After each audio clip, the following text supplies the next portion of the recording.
Esta es la 16ª sesión de las cartas. Estamos todavía en las primeras cartas de Barker. Vamos a empezar con las invocaciones. Primero la de Rada Burnier. Hay una beatitud y un poder más allá de nosotros mismos que viene en ayuda de aquellos que están preparados para recibirlo.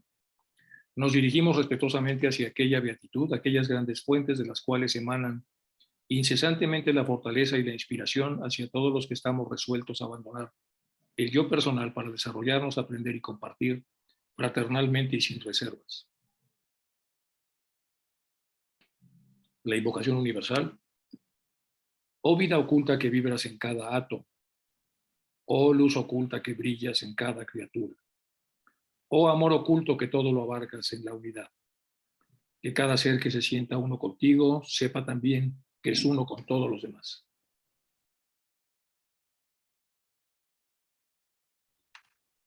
Nos dirigimos con respeto a los grandes seres de luz infinita, a las divinidades que ayudan a la humanidad, a los amados Mahachohan y maestros de sabiduría. Pedimos su auxilio para comprender lo oculto. Permítanos trazar un puente que nos bendiga y facilite la inspiración apropiada. También nos dirigimos a nosotros mismos, a nuestros yoes superiores. Que nos permitan nuestros yoes superiores ser como el viento que como un pañuelo seca nuestras lágrimas. Que seamos como el sol que como una antorcha todo lo ilumina. Seamos como la tierra que como un santuario todo lo posibilita. Seamos como el agua que como un torbellino todo lo disuelve. Seamos como el estudiante fiel que nunca pone en duda a sus maestros, que siempre los ama con devoción al afecto, que siempre los admira y los respeta, porque sabe que son el divino camino que a todos nos aguarda. Aquí nada más la inclinación, la postración de Ad Gurainame, me inclino ante la sabiduría primaria. Yugad Yurainame, me inclino ante la sabiduría a través de todos los tiempos. Sat Yurainame, me inclino ante la verdadera sabiduría. Y finalmente, Siri Guru Devainame, me inclino ante la gran sabiduría divina. Preliminares sobre la elección de las personas a ser contactadas por parte de los Mahatmas. Vamos a hablar un poco sobre el proceso lineal y técnico, que es el recorrido y la precipitación, para entenderla bien. Esto en relación a las preguntas que luego me vienen haciendo ustedes a raíz de lo que vamos avanzando en las cartas, sobre la obediencia y desobediencia de las sugerencias que se dan a aquellas personas con quienes los Mahatmas conectan, y sobre las consecuencias de dichas desobediencias. Estas 4 cosas se van a tocar en esta carta, entonces hay que hablar un poco de ellas. Para eso vamos a revisar ahora a Virginia Hanson. Virginia Hanson en su obra, aquí está Virginia Hanson con Joy Mills. Las cartas entonces, dice ella, cobraron vida para nosotros, no por el análisis de su contenido metafísico, sino por nuestra absorción en la realidad de las experiencias de aquellos que las recibieron y de aquellos cuyas vidas inmediatas estuvieron relacionadas con ellas. Este primer párrafo es muy hermoso. Entonces, lo que están diciendo estas dos personas que son de primera división, que son realmente poderosas dentro de la estructura y el contenido de lo que fue el desarrollo de la teosofía posterior a los grandes maestros que la formaron, lo que comenta entonces Hanson es lo siguiente: las cartas cobraron vida para nosotros, no por el análisis del contenido metafísico, o no solo por eso, sino por nuestra absorción en esa realidad de experiencias de aquellos que las recibieron y de aquellos cuyas vidas inmediatas estuvieron relacionadas con aquellos que las recibieron. Si fueron escritas por chelos, discípulos de los Mahatmas, o por aquellos individuos de alma grande, los mismos Mahatmas, maestros de una sabiduría que trasciende el conocimiento común y corriente de los hombres normales. Si fueron transmitidas a través de H.P. Blavatsky, como está ampliamente demostrado, sin este medio, a través de medios ocultos, como también por correo normal, se vuelve menos significativo que el abrumador hecho de que una correspondencia sumamente notable, única y hasta la fecha no repetida, tuvo lugar entre hombres vivos y hombres muy desarrollados. Esto es de Joy Mills. En la introducción del libro de Virginia Hanson, Maestros y Hombres, así se llama este libro, Historia de las Cartas de los Mahatmas. Ese libro entonces de Virginia Hanson que está aquí. Entonces, este libro es, perdón, aquí no está. Este es otro libro. Vamos a hablar ahora para el tema de las precipitaciones de este libro de George. George escribe este libro y, y va a hablarnos en una parte del libro de lo que es la precipitación, porque ha habido, pues si no un debate, por lo menos muchas preguntas al respecto. Vamos a revisar. Estuve buscando las obras en donde viene reseñada cómo se da la precipitación y me parece que esta es una de las obras en donde se explica con mayor detalle, entonces vamos a revisar un poco para que todos estemos en la misma frecuencia respecto a lo que es la precipitación de una carta. La palabra precipitación significa arrojar sobre o dentro. Este término se usa en la química para describir el hecho de que una sustancia retenida o suspendida en un fluido se desprenda de la unión íntima con ese fluido y caiga sobre el fondo del recipiente en la cual está retenido. Bueno, esto es el punto de vista de la química. Y entonces tenemos en la precipitación química los átomos caen juntos y se vuelven visibles. Es lo que nos dice entonces George en la primera parte para tratar de dar una explicación más química. En ambos casos tenemos la salida de la visibilidad de lo que antes era invisible. En el caso de precipitación de una sustancia en forma de polvo en el fondo de un recipiente que contiene el fluido, y hay claramente dos cosas. A, antes de la operación, una invisibilidad de la masa de polvo, y B, al aplicar los medios simples por precipitación, la súbita aparición a la vista de lo que antes no se veía. Bueno, George está tratando de explicar químicamente cómo ocurre el fenómeno, pero ahora va a empezar a explicar cómo ocurre el fenómeno desde el punto de vista de lo que han logrado los chelas. Bueno, entonces vamos a continuar, y precisamente como el polvo puede precipitarse en un fluido, así también del aire pueden extraerse y precipitarse los diversos metales y sustancias que están suspendidas en el aire. Ojo, aquí empieza entonces lo interesante. Así como el polvo que nosotros condensamos para que este polvo pueda integrarse a una hoja de arroz y generar figuras, en este caso que son las letras, lo mismo sucede entonces cualquiera que dice de dónde se sale el polvo para esta precipitación que se hace a distancia, sale del aire, sale de todo el polvo, de las partículas que están suspendidas, que hoy sabemos que sí existen partículas suspendidas en el aire. Dice, esto lo han hecho con tanta frecuencia los químicos y otros que no se necesitan pruebas para demostrar que esto es real. Los antiguos y todos los ocultistas del pasado y del presente siempre han afirmado que todos los metales, sustancias, pigmentos y materiales existen en el aire y están suspendidos. Y esto ha sido admitido por la ciencia moderna. El oro, plata, hierro y otros metales pueden volatilizarse por el calor hasta flotar invisibles en el aire en forma de micropartículas. Y esto también ocurre en todos los días en varias minas y fábricas del mundo, por supuesto. En las minas la concentración es mucho mayor de estas micro o nanopartículas que están en el ambiente, en el entorno. Por lo tanto, se puede considerar como establecido más allá de toda controversia que como un hecho físico la precipitación de sustancias, ya sea como mero carbono o metal, es posible y se realiza todo el día y todos los días. Entonces podemos dar otro paso con el tema. Es posible precipitar mediante una fuerza de voluntad, aquí empieza ya lo interesante, y el uso de leyes ocultas sobre una superficie de madera, papel, metal, piedra o vidrio, una masa de sustancias en líneas o letras de otras combinaciones para producir una imagen inteligible o un mensaje legible. Para la ciencia moderna esto aún no es posible, y eso estamos hablando incluso del 2022. Para el adepto sí es posible, y se ha hecho y se seguirá haciendo. También se ha hecho sin inteligencia como meros agentes o canales pasivos, entre mediums en las filas de espiritistas europeos y americanos. Pero en este último caso tiene el valor, y no más que eso, de las operaciones de la naturaleza sobre y con los objetos naturales, para ser imitado por el hombre que actúa consciente e inteligentemente cuando ha aprendido cómo y por qué medios y cuándo hacer este tipo de precipitaciones. El medium es solo un agente o canal pasivo controlado que ignora las leyes y fuerzas empleadas, además de no saber cuál es la inteligencia que el trabajo, si esa inteligencia está fuera o es parte del medio. El adepto, por otra parte, sabe cómo se puede hacer tal precipitación, qué materiales se pueden utilizar, dónde se pueden obtener esos materiales, cómo se pueden extraer del aire y qué leyes generales y especiales se deben tener en cuenta para poder hacer una precipitación. Entonces aquí primero nos explica químicamente, después nos dice quién ya lo hace, que son los mediums, aunque lo hacen sin saber exactamente qué es lo que están haciendo, y luego ya brincamos al adepto. El adepto, por otra parte, sabe cómo se puede hacer tal precipitación, sabe los materiales que se deben utilizar, sabe dónde están esos materiales, cómo se pueden extraer del aire y qué leyes generales o espaciales se deben tener en cuenta. Que esta operación pueda realizarse, lo sé por mi propio conocimiento, dice George. Lo he visto hacer, lo he observado en forma de proceso a medida que avanzaba y he visto el efecto producido sin fallar. Uno de estos casos lo daré más adelante. Bueno, aquí nos está quedando ya más o menos claro qué es la precipitación y aquí viene ya el método con más detalle porque no vamos a ver toda la obra, vamos a ver nada más un trozo. Se ha hablado mucho de la precipitación de palabras o mensajes de los adeptos en el trabajo de la sociedad teosófica y la mayoría de las personas han llegado a conclusiones erróneas sobre cómo debe ser, cómo se hace y qué materiales se pueden utilizar. La mayoría supone lo siguiente. Uno, que los mensajes precipitados están siempre en papel arroz. Dos, que son invariablemente de uno de los colores o de algún tipo de tiza o carbón. Tres, que en todo caso se incorporen a la fibra de papel de modo que sean indelebles. Cuatro, que en cada caso, cuando terminaron, vinieron de Tíbet o de algún otro lugar distante invisiblemente a través del aire, los Mahatmas, o los maestros o los adeptos para poder generar este proceso.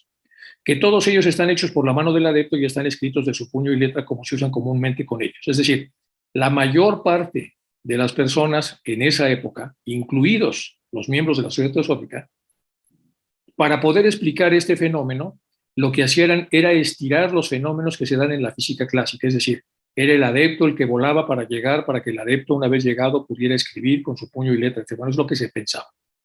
Si bien es cierto que cada uno de los detalles anteriores puede haber estado presente en algunos casos, que puede haber sucedido, y cada uno de los anteriores es posible, no es correcto que los anteriores sean correctos como hechos y conclusiones establecidas, porque la forma, los medios, los métodos, las condiciones y resultados de la precipitación son tan variados y numerosos como cualquier otra operación de la naturaleza. Lo siguiente es establecido por algunos de los maestros desde este arte como apropiado para ser tenido en cuenta. ¿Qué necesitamos entonces? Una imagen o mensaje precipitado puede estar en cualquier tipo de papel, no nada más en el papel arroz. Dos, puede ser en negro o cualquier otro pigmento de cualquier otro color y lo mismo, estos pigmentos están suspendidos en el aire. Tres, puede ser en carbón, tiza, tinta, pintura u otro fluido o sustancia. Cuatro, puede ser sobre cualquier tipo de superficie o cualquier tipo de material. Cinco, puede estar incorporado en la fibra de papel y así imborrable o estar sobre la superficie y ser fácilmente erradicado. Esta parte es muy importante. Se puede incorporar a través de la precipitación sobre la fibra del papel, es decir, la parte intermedia que sabemos que así están las cartas, y de esa manera se hace imborrable a menos que se desprenda o se lastimen las capas superficiales o estar sobre la superficie y entonces de esa manera sería fácilmente erradicado. Puede venir por el aire como un mensaje terminado en papel o de otro modo, o puede precipitarse una vez en el lugar de recepción en cualquier tipo de sustancia y en cualquier tipo de lugar. Lo que sigue no está necesariamente escrito a mano por el adepto y puede estar escrito a mano por el destinatario y en idioma extraño para el adepto, o puede estar escrito a mano por el adepto y por último en clave conocida por unos pocos y no descifrable para nadie en su clave. Y el último, de hecho, la mayoría de los mensajes precipitados o enviados por los adeptos en la historia de la sociedad teosófica han sido en ciertas formas de escritura inglesa, no la escritura habitual de esos adeptos, que no es la escritura habitual de los adeptos que no hablan lengua inglesa, pero adoptados para su uso en el movimiento teosófico, debido a un conocimiento previo que del idioma principal de ese movimiento sería durante algún tiempo el inglés. Bueno, después de estas aclaraciones y un poquito más acá, que yo creo que no lo vamos a ver con tanto detalle, pero un poco sí. En cuanto a lo último, el elemento de la confianza, de la fe, puede omitirse hasta que uno ha llegado a la etapa que dentro de uno mismo se desarrolle la verdadera norma y el poder de juzgar.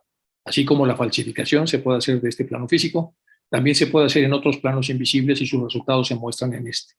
Aquí nos está diciendo algo muy importante, que pueden estar alterados entonces los contenidos hackeados, no nada más en el plano físico, sino también en el plano metafísico.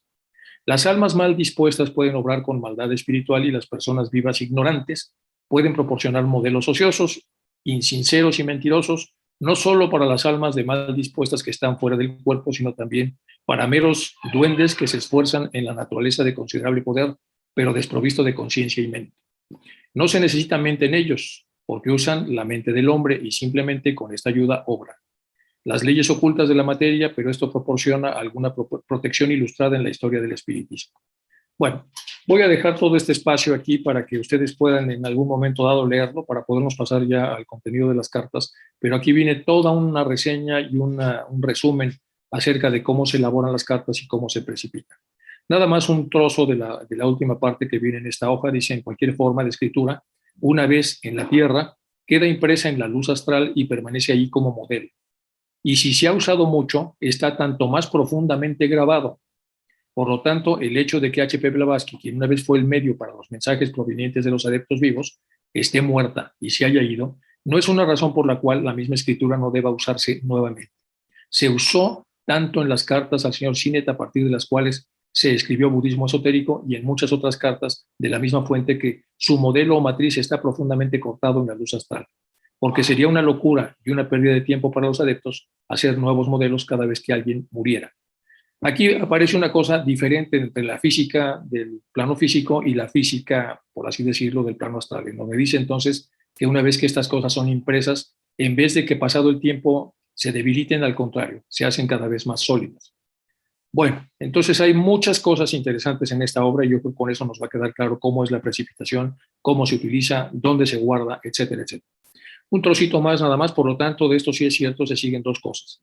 Que las nuevas comunicaciones no necesitan estar en un nuevo estilo de escritura. Y B, existe el peligro de que las personas que buscan clarividentes o lúcidos mesmerizados puedan ser impuestas sobre y se les haga pasar que tienen mensajes de los adeptos cuando en realidad no tienen más que imitaciones.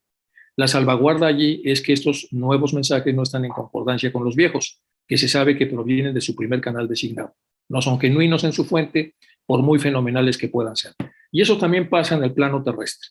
En el plano terrestre, normalmente en la enseñanza psiquiátrica se utiliza algo que se llama promedio. Y cuando sabemos el promedio de una persona y viene una discontinuidad, un comentario o cualquier cosa que no va con el sentido natural que tenía esta persona cuando estaba relacionándose con aquello que hacía, entonces habría que dudar, porque no concuerda entonces con la tesitura natural de lo que se está comunicando. Terminamos la parte esta de los adeptos y vamos ahora, de la precipitación, y vamos al siguiente punto. Hice un pequeño esquema para ver el interesante recorrido de las cartas de los Mahatmas. ¿Cómo empieza esa posibilidad de lo que hoy estamos analizando?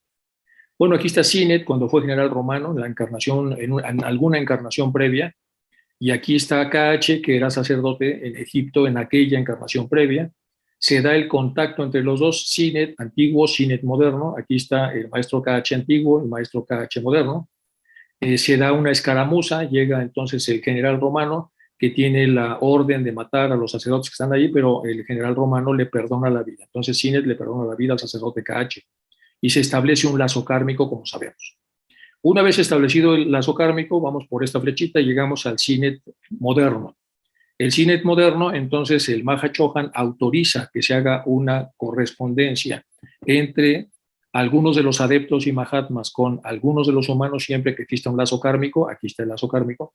Se busca el candidato ideal que tenga el lazo, este tiene el lazo kármico. Se hace el inicio del incremento del materialismo en Gran Bretaña, Europa y el mundo basado en la técnica y en la ignorancia. Esto estaba en boga, por eso el Maha Chohan autoriza esto. Abajo tenemos la necesidad de crear un verdadero contrapeso compartiendo sabiduría para que pueda de alguna manera ser un buffer contra todo lo que se está desarrollando en el mundo materialista. Sinet se interesa por los fenómenos espirituales y con esto ya tenemos la combinación necesaria.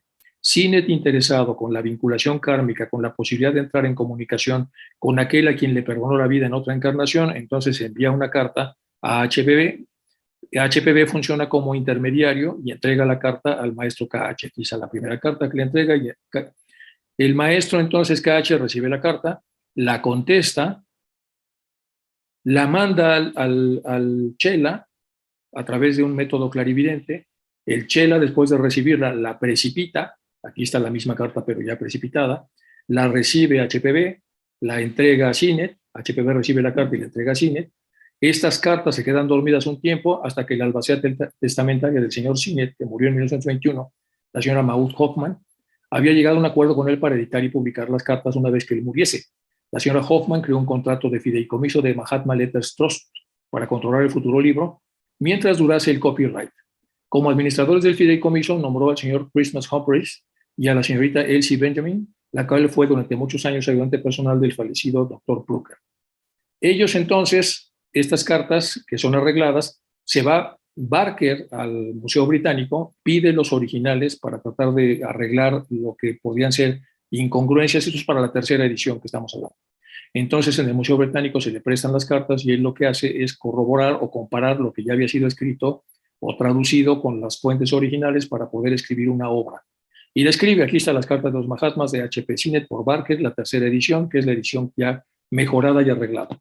Y esto se distribuye en las logias teosóficas de todo el mundo desde aquel año, y entonces la sabiduría y el antídoto contra el materialismo extremo podemos nosotros beber del contenido de estas cartas.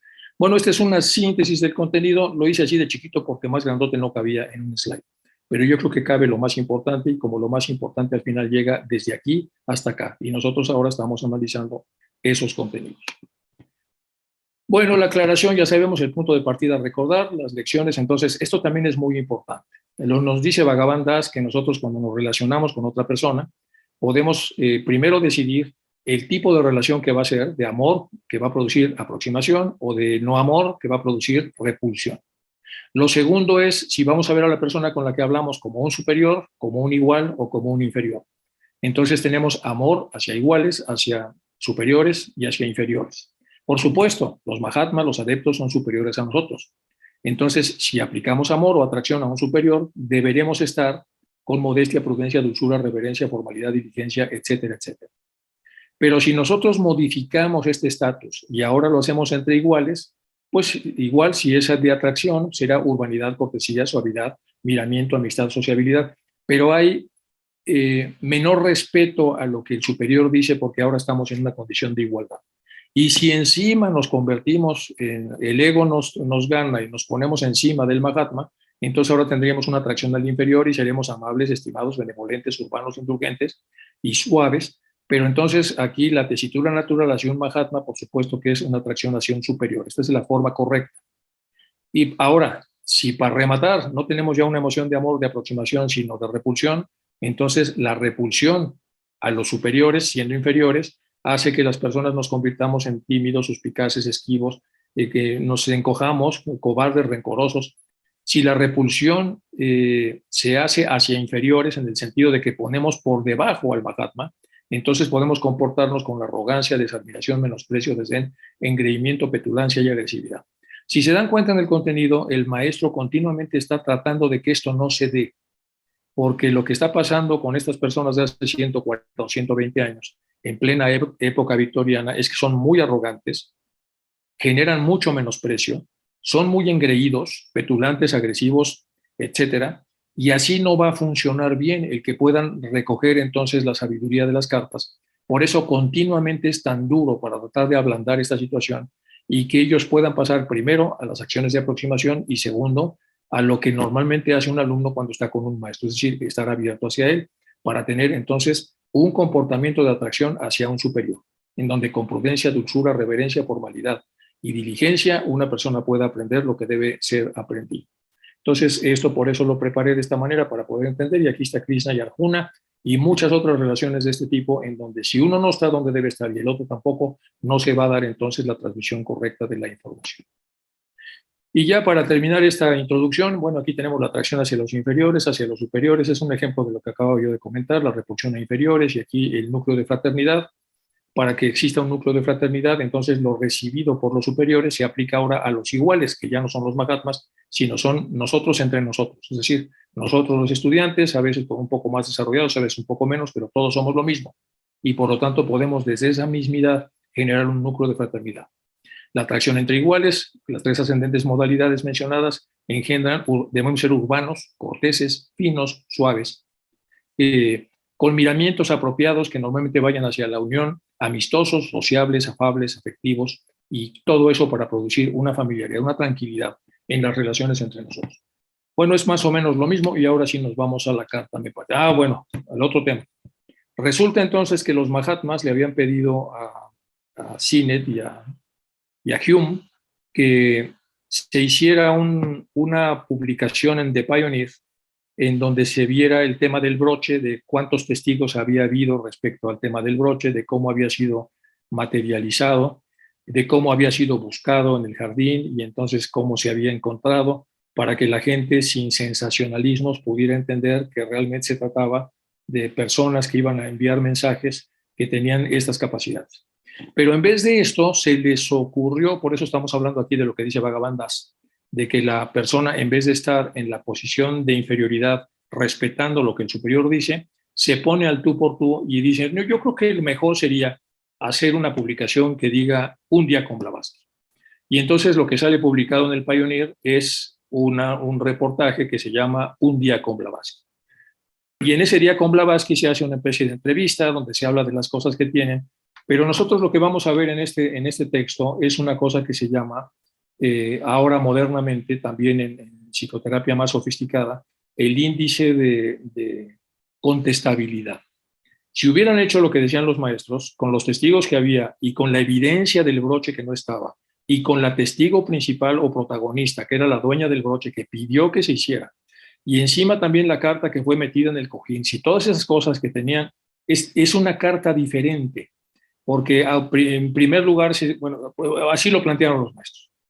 Pero esto tiene un índice de contestabilidad mucho más alto. Cuando se hace una entrevista a HPV o se habla de HPV y de lo que cualquiera puede haber vivido con ella durante un día común y corriente, entonces el índice de contestabilidad y de dudabilidad es muy elevado. Porque entonces es una historia sin protagonistas, y por supuesto algunos van a reaccionar y se armó un lío aquí monumental.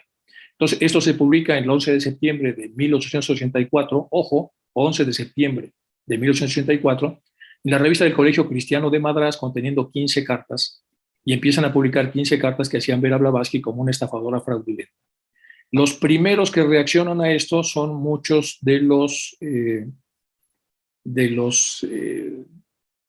monjes cristianos que estaban en procesos, diferentes procesos en la India, y ellos reaccionan muy fuerte hacia Blavatsky. Entonces la ponen como estafadora fraudulenta y sin conciencia. Hay todavía algunos historiadores que las consideran auténticas. Sin embargo, existen muy buenos argumentos para considerar que en realidad son falsas. Es decir, todo salió horrible.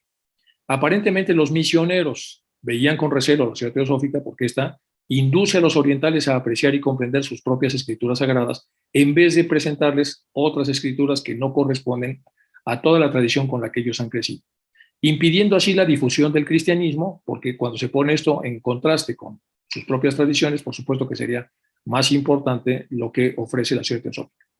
No corresponden al estilo literario de Blavatsky. Las cartas están escritas en inglés y en gran parte en francés, pero en un francés burdo, lleno de italianismos.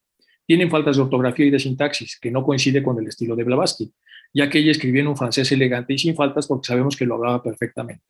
Ejemplo, otro ejemplo de lo que pasó en esta época, la venganza de los Coulomb, que era una pareja de empleados domésticos, ya sabemos toda la historia del cuartel general del Teoso Bonadiat. Bueno, según Franz Hartmann, el señor Coulomb confesó que los misioneros cristianos le habían prometido 10,000 rupias si lograba publicar o lograba demandar a Blavatsky. Si esto no es cierto, entonces, ¿por qué después de ser despedidos fueron alojados por los misioneros cristianos de Madrás? Cuando ellos fueron echados de ese lugar, fueron entonces recibidos por los misioneros cristianos de Madrás. O sea que los misioneros cristianos eran todo un lío, pero ojo, todo arranca aquí. Con la primera, no desobediencia porque no fue una orden, pero con la primera desconsideración de la sugerencia, y eso se hace cuando nosotros alteramos el trazo que tenemos con un superior. En su obra Hojas de un viejo diario, Olcott comenta a Blavatsky que le envió un cable diciendo: éxito completo son forajidos, tengo las pruebas legales.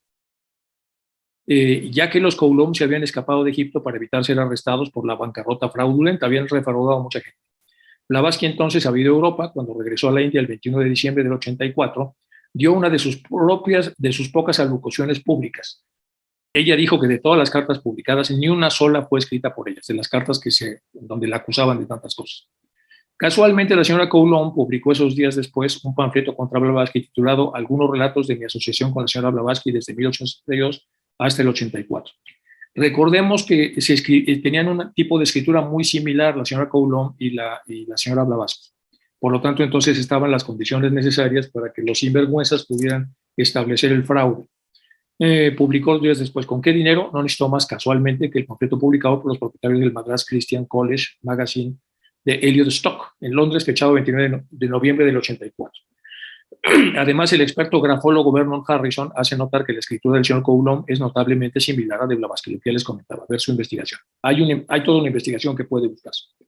Eliot Cousses fue un afamado y erudito que al no poder lograr sus objetivos de control dentro de la sociedad teosófica se volvió su enemigo. Bueno, aquí hay un montón de detalles y aquí el aparente, bueno, esto también es importante que lo veamos. Blavatsky se encontraba en ese entonces en Europa y regresó a la India plenamente convencida de que había que demandar a los Coulomb. Es la misma historia, pero de otras fuentes. Y a los propietarios de la revista del Colegio Cristiano en la Corte Judicial por difamación, insistiéndole a Olcott que como presidente de la Sociedad Teosófica llevara a cabo la demanda. No le importaba personalmente su reputación, pero si esta destruyese afectaría a la Sociedad Teosófica, ya que ella era su exponente principal.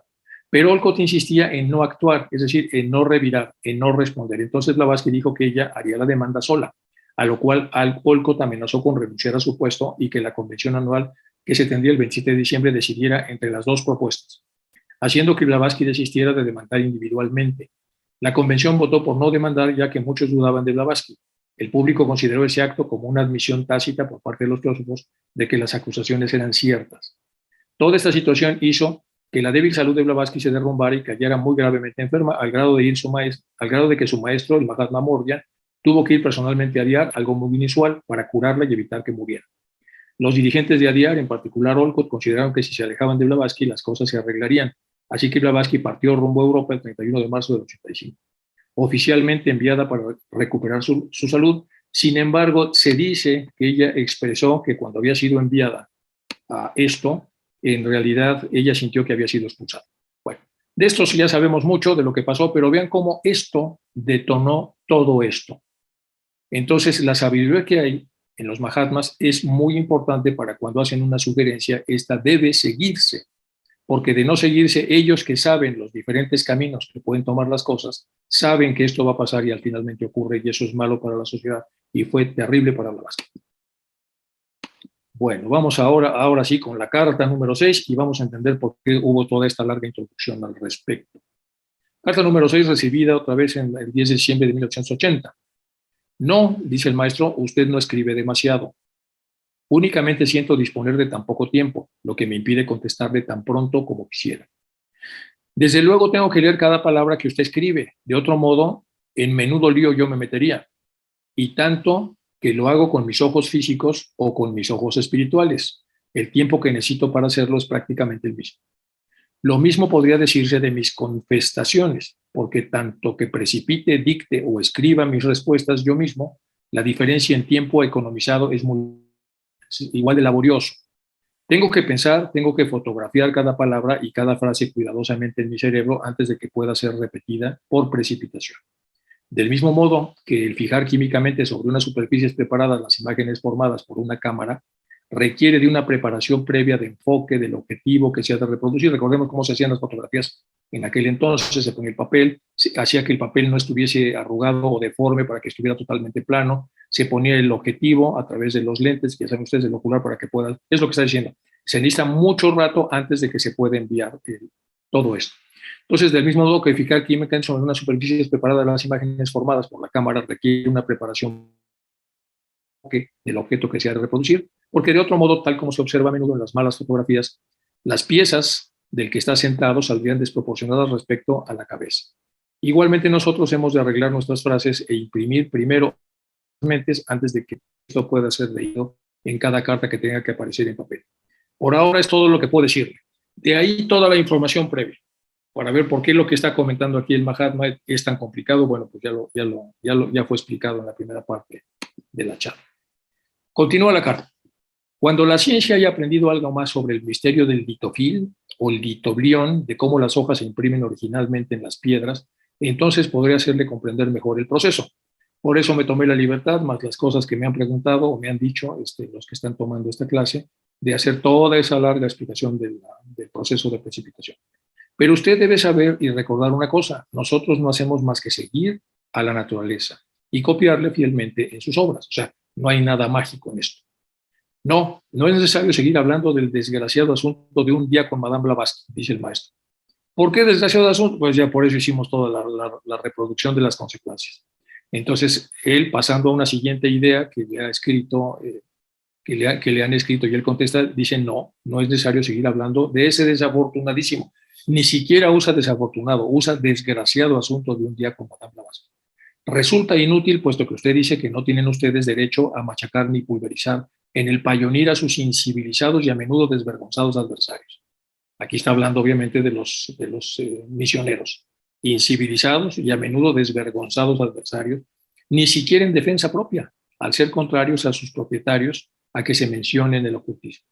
Como son cristianos, esto no debe extrañarnos en absoluto. Seamos caritativos y confiemos en que recibirán su propia recompensa. 2 puntos. Morir y convertirse en ángeles de luz de verdad. Pobres seres alados del cielo cristiano. Bueno, aquí está enojado el maestro. Bueno, por lo menos está siendo duro. Y por supuesto está siendo duro si ven el menudo lío que se armó. Si usted no consigue reunir unas cuantas personas y organizarlas de un modo o de otro, me temo que en la práctica le seré yo de muy poca ayuda. Es decir, yo puedo hacer el trabajo celeste, pero usted tiene que hacer el trabajo terrestre. Mi querido amigo, yo también dependo de mis propietarios, sus jefes. Por razones que ellos sabrán mejor que yo, están en contra de la idea de instruir a individuos por separado. Es decir, por un lado a Hume y por otro lado a Sinnett. Mantendré correspondencia con usted y de vez en cuando le daré pruebas de mi existencia y de mi presencia. Pero enseñarle o instruirle es una cuestión totalmente diferente. Por consiguiente, reunirse con su señora es inútil. Sus magnetismos son demasiado parecidos y no conseguirán ustedes nada. Traduciré mi ensayo y se lo mandaré tan pronto como pueda. Su idea de mantener correspondencia con sus amigos y correligionarios es lo mejor que puede usted hacer ahora. Pero no deje de escribir a Lord Dinsley. Este es otro personaje que después vamos a analizar con más detalle. Soy un poco demasiado severo, dice usted, con Hume. Lo soy, pone él entre interrogaciones. Confieso que la de él es también una naturaleza superiormente intelectual y espiritual. Pero de los pies a la cabeza, él es el señor oráculo. Puede que ello se deba a la misma exuberancia de ese gran intelecto que busca salida a través de cada rendija y que nunca pierde la oportunidad de aligerar la carga del cerebro, la cual se desborda en pensamientos. Vean ustedes la descripción que hace de Hume. Pero de pies a la cabeza, él es todo un oráculo. O sea, todo un oráculo quiere decir que a base de mucha reflexión lógica, como que se anticipa las cosas y saca conclusiones anticipadas. Encontrando en su tranquila vida diaria demasiado insulsa, un campo con solo Muggy y Davison para sembrar en él su intelecto y romper el dique que se desborda sobre todo acontecimiento imaginado, sobre todo posible, aunque improbable, hecho de su imaginación pueda sugerirle para interpretarlo a su propia manera y según su criterio. Estuve buscando muchísimo lo que es el famoso Muggy y Davison o Davison, y resulta que Muggy es una forma de hablar de los gatos en aquella sociedad, en la alta sociedad británica de aquel entonces. Y luego había un cuento de Muggy y Davison, y entonces está hablando de este cuento, en donde en este cuento es lo que vamos a leerlo otra vez para entender un poco del cuento del tratamiento de los gatos, que hasta la fecha existe. Dice, encontrando su tranquila vida diaria muy insulsa, un campo en donde nada más hay un gato y el Davison para sembrar en él su intelecto y romper el dique que se desborda en todo acontecimiento imaginado.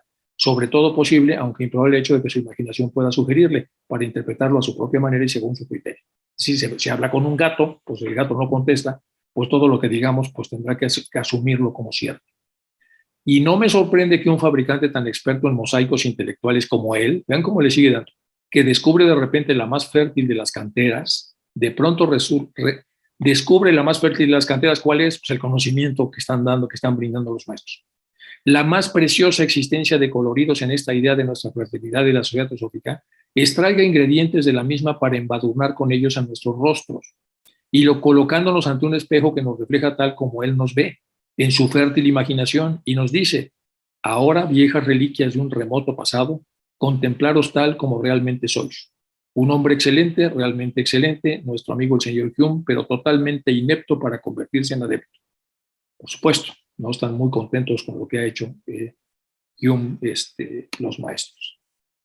Bueno, al igual que usted, solo queda mucho menos todavía, él no parece darse cuenta de nuestro verdadero objetivo en la formación de una rama anglo-india.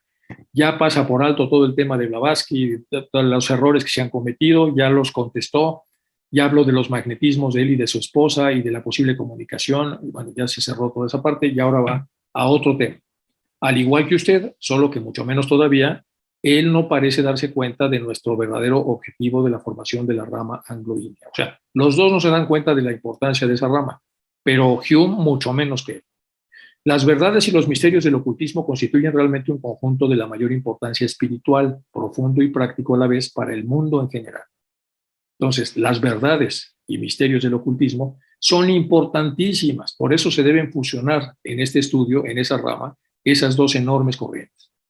Sin embargo, no se lo están dando a usted como simple añadido a la confusa cantidad de teorías y especulaciones del mundo científico, sino para su puesta en práctica en interés de la humanidad.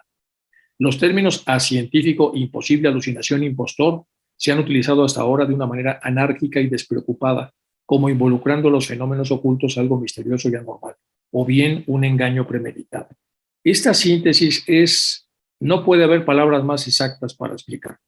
Los términos acientífico, imposible, alucinación e impostores se han utilizado ahora de una manera anárquica, es decir, sin reglas y despreocupada, sin atender a las consecuencias, como involucrando en los fenómenos ocultos siempre algo misterioso y anormal. Si es oculto, es anormal, es misterioso, es alucinación, es algo de impostores, es imposible. O bien un engaño premeditado. Eso se hace para engañarnos. Y por eso nuestros jefes decidieron proyectar más luz sobre el particular en unas cuantas mentes receptivas y demostrarles que semejantes manifestaciones están tan sujetas a la ley como los fenómenos más simples del universo físico. Y esto que dice es genial. Los pseudosabios, estos científicos, dicen, la edad de los milagros ha pasado. Pero nosotros contestamos, nunca ha existido, nunca. Son ustedes los que han llamado o han tildado como milagros a ciertas cosas no explicables por la ciencia según el grado de evolución que tiene. Nosotros siempre hemos sabido que los milagros no existen. El problema es que como no contactan con ellos, entonces se habla o se tilda o se narra la historia de la ciencia como la etapa de los milagros y por supuesto cuando la ciencia irrumpe, entonces todos los impostores que se asocian normalmente a estos engaños automáticamente han terminado con toda su época. Bueno, es lo que está contestando el maestro. Aunque estos fenómenos que no dejan de tener su paralelismo y su contrapartida en la historia universal deben alcanzar y alcanzarán una influencia irresistible en un mundo de escépticos y fanáticos, estos fenómenos tienen que mostrarse a la vez destructivos y constructivos. Destructivos para los errores perniciosos del pasado, para las antiguas creencias y supersticiones, que al igual que la marihuana mexicana dice, asfixian con su venenoso abrazo a casi toda la humanidad. Pero constructivos de las nuevas instituciones para una genuina y práctica fraternidad de la humanidad, en la que todos se convertirán en muchas cosas. Primero, en colaboradores de la naturaleza, una vez que empiece esa nueva etapa, trabajarán para el bien del género humano y no para el bien particular, con y a través de los espíritus planetarios superiores, o sea, no contra ellos, sino será con y a través de ellos, los únicos espíritus en los que creemos. Elementos fenomenales nunca imaginados ni soñados pronto empezarán a manifestarse día tras día. Con creciente fuerza y finalmente se descubrirán los secretos de su misterioso modo de actuar. Esto es bellísimo. Toda esta parte de acá es muy hermosa. Entonces vuelve a hablar de los fenómenos de los que ya habló muy fuerte. Ahora va a hablar de una manera más para entender de qué se trata el tema. Aunque estos fenómenos, que no dejan de tener su paralelismo y contrapartida en la historia universal, deben alcanzar y alcanzarán una influencia irresistible en un mundo de escépticos y fanáticos. Es decir, el mundo de ahora es de escépticos y fanáticos, pero los fenómenos correctos que vienen de la naturaleza deben alcanzar y alcanzarán a todos estos para derribarlos. Y aquí habla de dos fuerzas, la fuerza de desestructuración y la fuerza de estructuración. La fuerza erótica, que es la que crea, la fuerza tanática, que es la que destruye. Y las dos fuerzas son importantes, la sombra y la figura, la luz y la oscuridad. Bueno, estos fenómenos tienen que mostrarse a la vez destructivos. La energía destructiva es para destruir lo que debe ser destruido. Cuando el día se está ocultando, pues se necesita energía destructiva del día y energía constructiva de lo que viene, que es la noche. Cuando la noche está terminando, se produce un pequeño gap, una pequeña franja en donde lo constructivo ya no tiene más gasolina para actuar y lo destructivo entonces destruye la noche para que puedan nacer el día y así sucesivamente. Y lo mismo pasa con el ciclo de encarnaciones y reencarnaciones. Entonces, destructivos para los errores perniciosos del pasado, hay que destruirlos, para las antiguas creencias y supersticiones, que al igual que la marihuana mexicana, bueno, la marihuana pues es de todos lados, pero así lo puso el maestro, asfixian con su venenoso abrazo a casi toda la humanidad. Pero constructivos de las nuevas instituciones para una genuina práctica de fraternidad de la humanidad, en la que todos se convertirán en colaboradores de naturaleza, trabajarán para el bien del género humano, con y a través de los espíritus planetarios superiores, los únicos en los que creemos. Bueno, y luego viene esta parte muy interesante, elementos fenomenales nunca imaginados ni soñados. Pronto empezarán a manifestarse, día tras día, con creciente fuerza y finalmente se descubrirán los secretos de su misterioso modo de actuar. Platón tenía razón, dice, las ideas gobiernan en el mundo. Lo que gobierna el mundo son las ideas. Y a medida que las mentes de los hombres reciban nuevas ideas, dejando de lado las viejas e inútiles, el mundo avanzará, poderosas revoluciones surgirán de ellas. Creencias e incluso poderes se desmoronarán antes de su marcha arrolladora, aplastados por la fuerza irresistible. Será tan imposible resistir su empuje cuando llegue el momento como querer detener el avance de la marea.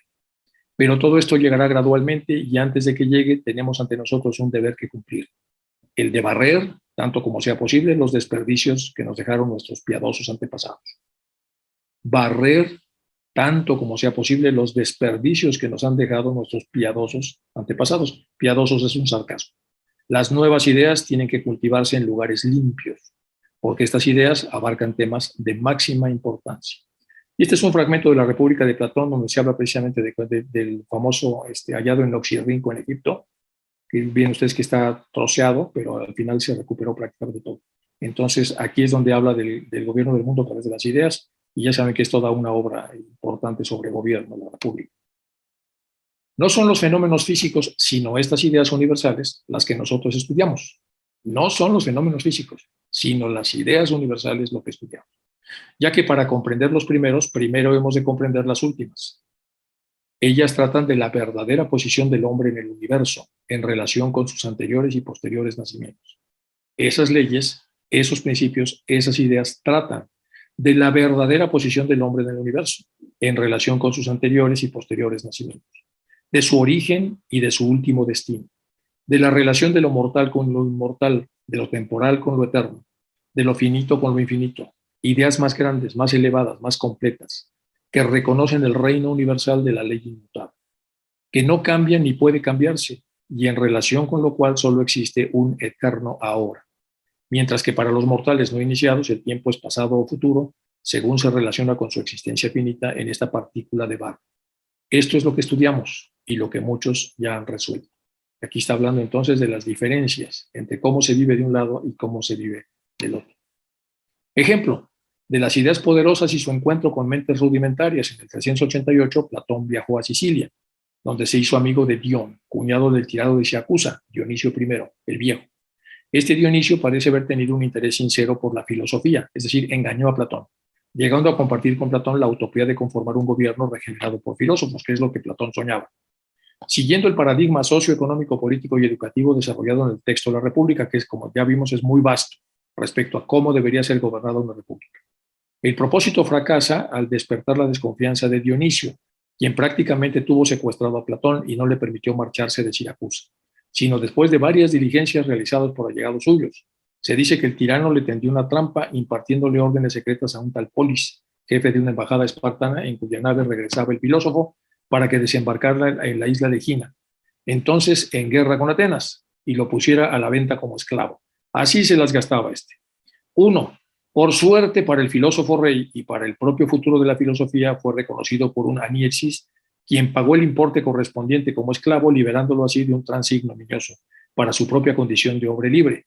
De vuelta a Atenas, quiso devolver las 20 o 30 minas que según Diógenes Laercio se había pagado por su rescate, pero por cuanto la persona que le había hecho el favor no aceptó la devolución del dinero, fue posteriormente utilizado para comprar un gimnasio y un parque.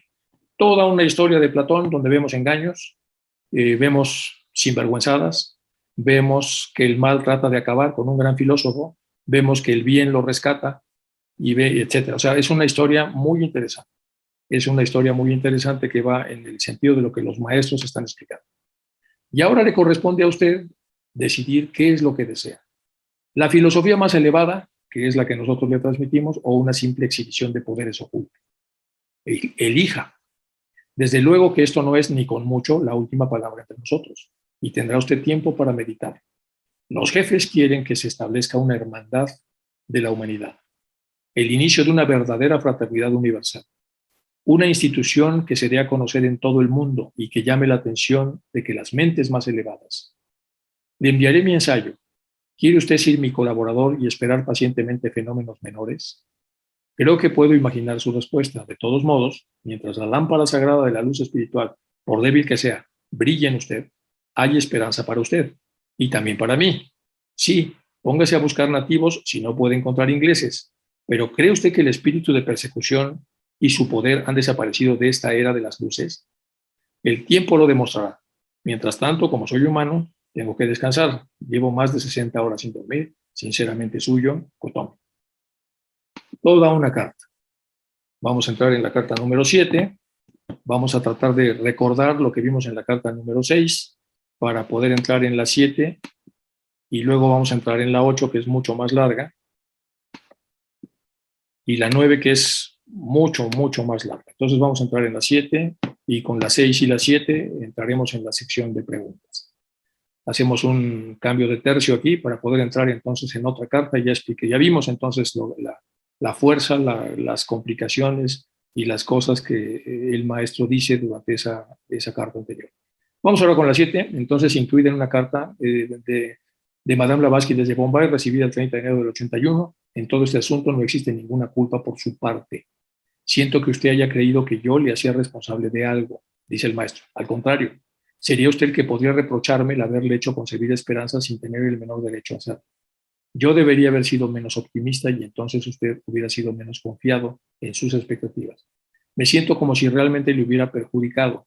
Dichosos, 3 veces dichosos y benditos aquellos que nunca consintieron en visitar el mundo que se extiende más allá de sus montañas coronadas de nieve, cuyos ojos físicos nunca perdieron de vista ni un solo día las infinitas cordilleras y montañosas y montañas y la larga línea interrumpida de las nieves eternas.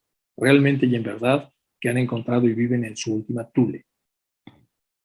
¿Por qué decir que usted es una víctima de las circunstancias si todavía nada ha cambiado seriamente y mucho, si no todo, depende de los futuros acontecimientos? No se le pedía ni se esperaba de usted que cambiara sus hábitos de vida, pero al mismo tiempo se le advirtió que no debería esperar demasiado, tal como usted es. Si le entre en líneas, debe haberse fijado en lo que dije sobre el margen tan limitado que se me está permitido actuar cuando yo intervengo en un asunto. Pero no se desanime, porque todo es tan solo cuestión de tiempo. El mundo no evolucionó entre 2 monzones, mi buen amigo. De haberme conocido cuando era un muchacho de 17 años, antes de que el mundo hubiera puesto sobre usted su pesada mano, su tarea hubiera sido 20 veces más fácil. Y ahora tenemos que aceptarlo como es, y usted debe verse tal como es y no como la imagen ideal humana que nuestra fantasía emocional proyecta siempre sobre nosotros en el espejo. Tenga paciencia, amigo y hermano. Y tengo que repetirlo otra vez. Sea nuestro servicial colaborador, pero en su propia esfera, es decir, plano físico, y de acuerdo con su mejor criterio. Realmente hemos de esperar, puesto que nuestro venerable Cobrigán 13, con su habilidad, bueno, 13 se la cita con su sabia previsión, ha decidido que yo no tenga ningún derecho a animarle a usted para que se entrara en un sendero donde tendría que hacer rodar la piedra de Sísifo, cuando con toda seguridad usted se sentiría vacilante ante sus más sagrados y previos deberes. Recordemos otra vez la piedra de Sísifo, fue condenado, castigado a empujar una roca en una cuesta bastante empinada, cuando caía desfallecido por la tarde porque no podía llevarla a la cima, cuando amanecía estaba otra vez hasta abajo y era entonces un ciclo interminable. Entonces la piedra de Sísifo se refiere a eso, cuando con toda seguridad usted sentiría tan vacilante los más sagrados y previos deberes. Sé que sus motivos son sinceros y verdaderos, dice el Mahatma, y que ha producido en usted un verdadero cambio en la buena dirección, aunque incluso para usted mismo ese cambio sea imperceptible. Y los jefes también lo saben. Y esta es la última, pero ellos dicen que los motivos son vapores tan impalpables como la humedad de la atmósfera, y que como esta última no desarrollan su energía dinámica para uso del hombre más que cuando están concentrados y se aplican como energía o fuerza hidráulica. De modo que el valor práctico de los buenos motivos se aprecia más cuando estos se manifiestan en obras. Esto es poético y es muy hermoso. Ellos, los maestros, dicen que los motivos son vapores impalpables, como la humedad en la atmósfera. Es decir, son grandes motivos que vienen de muy arriba, que bajan a la estructura de CINET, pero dicen lamentablemente son vapores. No desarrollan su energía dinámica, es decir, la energía necesaria para mover las cosas, que es el dinamismo. Acuérdense que dinámica es el movimiento de los objetos a partir atendiendo a sus causas. La cinética es sin atender a sus causas. Entonces, no desarrolla energía dinámica. ¿Cuáles son las causas? Bajando los motivos, y entonces se mueven, se convierten en obras para uso del hombre más que cuando están concentrados y se aplican como energía o fuerza hidráulica. De modo que el valor práctico de los buenos motivos se aprecia más cuando estos se manifiestan en obras. Sí, esperaremos y veremos, dicen ellos. Y ahora le he dicho todo lo que me estaba permitido decir. Más de una vez usted ya ha ayudado a esta sociedad, aun cuando no le dio demasiada importancia, y estos hechos están registrados. Aún más, todavía son más meritorios en usted de lo que sería en cualquier otra persona, si tenemos en cuenta sus ideas tan arraigadas sobre esta pobre organización en el momento presente. Y por eso ha conquistado usted a un amigo que está muy por encima de mí y es mucho mejor que yo. Ojo, y por eso ha conquistado usted un amigo que está por encima de mí y es mucho mejor que yo. Sería el Maha Chohan. Y que en el futuro me ayudará a defender su causa, ya que está capacitado para hacerlo con mucha más eficacia que yo, porque pertenece a la sección extranjera. ¿Cómo haber esbozado para usted en líneas generales cómo deseamos que se desarrolle, si es posible, el trabajo organizado de la rama anglo-india? Los detalles tienen que dejarse a su cargo, si es que todavía quiere ayudarme. Si tiene algo que decir o algo que preguntar, es mejor que me escriba, y yo siempre contestaré a sus cartas. Pero por el momento no pida fenómenos, ya que son solo estas especiales manifestaciones las que obstaculizarán ahora su camino. Y esto es entonces la carta 7, que es una carta mucho más suave, más pequeña, y nos quedamos en el prolegómeno de la carta 8, y que es bastante compleja, en donde también vamos a revisar algunas cosas importantes. Vamos a hablar de este Charles Johnston, que está aquí, en la foto donde está Madame Blavatsky, su amiga, la condesa, etc. Y es todo un personaje, lo vamos a revisar en la próxima sección. Y lo que vienen en esas obras como preludio a poder entrar ya en este sistema con varias explicaciones a las cosas que los maestros hablan, y luego también algunas cosas algunas peculiares como el FESIT, que también ya lo explicaremos. O sea, hay mucho que explicar en la carta que sigue. Y luego viene la 9, que es enorme. Y luego ya estamos muy cerca de terminar esta serie de cartas para poder entrar ya en las cartas que ya hablan de otros temas y no necesariamente de estos dios monumentales en la primera etapa de la relación de los maestros con Sinet y con Hume, y la mal lograda sociedad de esta anglo-india que al final pues, tuvo varias transformaciones, como lo veremos en las siguientes cartas, y que ya no fue realmente la idea original que de ellos se tenía. Voy a dejar de compartir entonces para que pasemos a la sección de preguntas y nos quedamos entonces listos para la carta 8 y probablemente la mitad de la 9, que es una carta muy larga. Y en la siguiente sesión terminaremos con la 9, que es muy larga, y estando muy cerca entonces del cambio de tercio. Voy a dejar de compartir para que entonces ustedes puedan hacer comentarios acerca de